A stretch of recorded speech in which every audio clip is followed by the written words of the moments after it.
Waalaikumsalam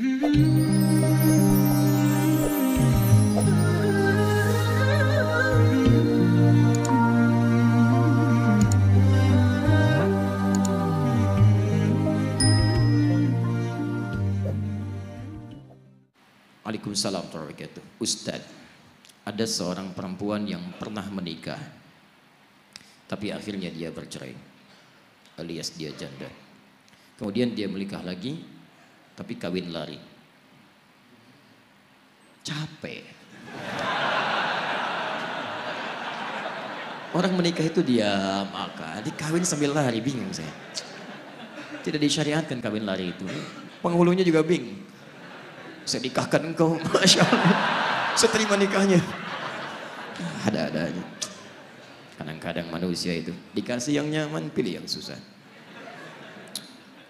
Dan dia dinikahkan oleh orang lain, sedangkan wali sahnya masih ada. Bagaimana hukum menikah seperti itu? Teman-teman sekalian, pernikahan itu diikat oleh beberapa ketentuan. Ketentuan-ketentuan dimaksud ada yang menjadi rukun. Di antara rukun-rukun itu, pertama ada yang menikahnya, laki-laki, perempuan. Jadi kalau menikahnya itu laki-laki, perempuan jelas tidak sah pernikahannya. Kedua, ada wali nikah. Wali nikah itu bagi yang masih gadis itu mutlak, bagian terdekat dari dirinya. Orang tua, ayah masih ada. Kalau ada itu ayah. Tidak ada kerabat terdekatnya, pamannya, kakaknya, atau adiknya, atau yang paling dekat. Dan wali ini fungsinya bukan hanya menikahkan, tapi menjadi jalur konsultasi jika ada hal-hal terjadi di rumah tangganya. Karena itu wali akan memberikan perlindungan pada perempuan supaya berfikirnya matang. Quran surah kedua ayat 221, paling kanan sebelah atas. Wala tunkihul musyrikin, wala tunkihul musyrikati hatta yu'minna. Jangan kamu laki-laki menikah dengan perempuan musyrik sampai mereka beriman. Wala amatun mu'minatun khairum min musyrikati walau a'jabatkum. Perempuan mukmin yang biasa-biasa saja lebih baik dibandingkan dengan musyrik walaupun dia memikat hati. Wala tunkihul musyrikina hatta yu'minu. Lihat kalimatnya. Kalau menuju pada laki-laki kata Quran jangan menikah, tapi untuk perempuan jangan nikahkan anak perempuanmu. Wala tunkihul musyrikin, jangan nikahkan anak perempuanmu kepada pria musyrik. Jadi yang dituju itu walinya. Ayat ini tegas kata para ulama menunjukkan bahwa jika ada perempuan, gadis, ya ini gadis belum masuk ke janda, gadis khususnya akan menikah, maka tidak sah pernikahannya sebelum kemudian dia diputuskan oleh walinya. Putuskan itu maksudnya bukan memutuskan pernikahan dan sebagainya, membimbing pernikahan dia menjadi wali darinya. Jadi tidak boleh dia menikahkan dirinya sendiri. Supaya dijaga kehormatannya, dijaga dia, dan apa fungsi terbaiknya? Quran surah keempat ayat 35, paling kiri di pertengahan. Wa in khiftum shiqaqa bainihima fab'athu hakaman min ahlihi wa hakaman min ahliha. Kalau di rumah tangga terjadi cekcok luar biasa yang menjadikan tidak bisa diselesaikan oleh kedua suami istri itu, maka konsultasilah kepada wali, hakim yang paling bijak. Siapa yang paling bijak? Yang paling bijak, yang paling bagus adalah yang Anda tunduk jadi wali yang menikahkan Anda. Karena itu yang paling dekat dengan Anda, yang paling mengerti Anda. Makanya ketika seseorang menikahkan, itu hati-hati. Bukan cuma mengatakan, saya nikahkan kau begini-begini, tapi ketika punya persoalan, dia harus jadi bagian dari itu untuk konsultasi dan sebagainya. Makanya saya ingatkan pada perempuan-perempuan, jangan anggap enteng wali, yang penting nikah. Tidak. Wow. Walinya siapa? Pengennya sih wali songo. Oh, wali bagus. Tidak bisa. Ada wali bagian kerabat Anda. Jadi jangan anggap enteng, Anda sudah kawin lari, capek, gak ada wali dan sebagainya gitu kan. Repot. Ini bagian pertama. Kemudian ada mahar. Kemudian saksi, minimal 2 orang saksi di tempat yang sama. Kalau ini terjadi maka sah pernikahannya.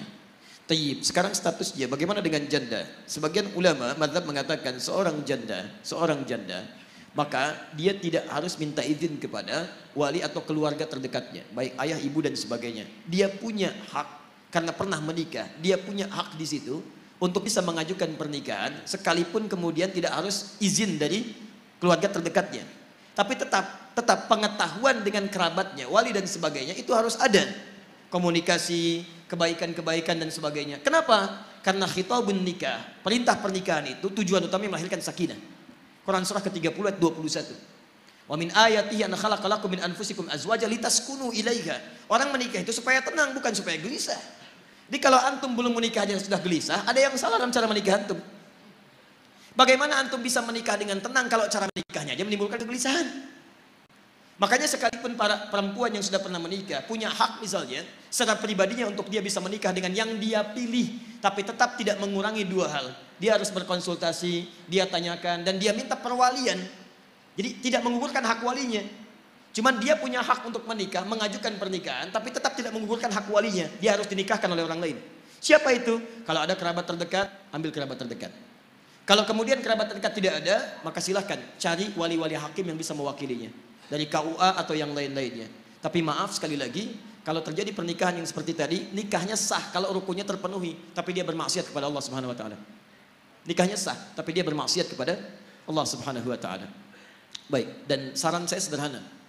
Datangi orang tuanya, datangi kerabatnya, ya, kemudian minta restunya, minta maafnya, dan mohonkan ampun kepada Allah Subhanahu wa taala dalam kebaikan.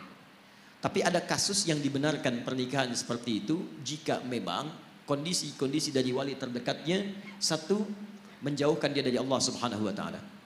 Ada ancaman yang membahayakan bagi agama dan kepercayaannya. Misal, dia beda agama, seorang anak. Kemudian ketika dia pindah agama, dia mau menikah, diancam oleh orang tuanya. Kalau kamu kemudian mau saya jadi walinya, kamu harus kembali kepada agama kamu.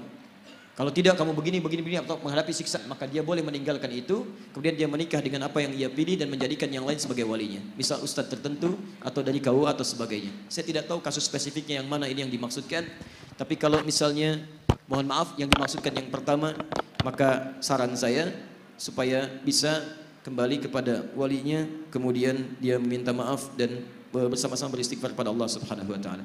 Kalau nikahnya sah sepanjang rukunnya terpenuhi, tapi sekali lagi dia bermaksiat kepada Allah Subhanahu wa taala. Dan ingat, di rumah tangga, hadis Al-Bukhari, buka di Al-Adabul Mufrad paling kanan sebelah bawah, ridha di rumah tangga jika orang tua masih ada, salah satunya ditentukan oleh ridhonya orang tua.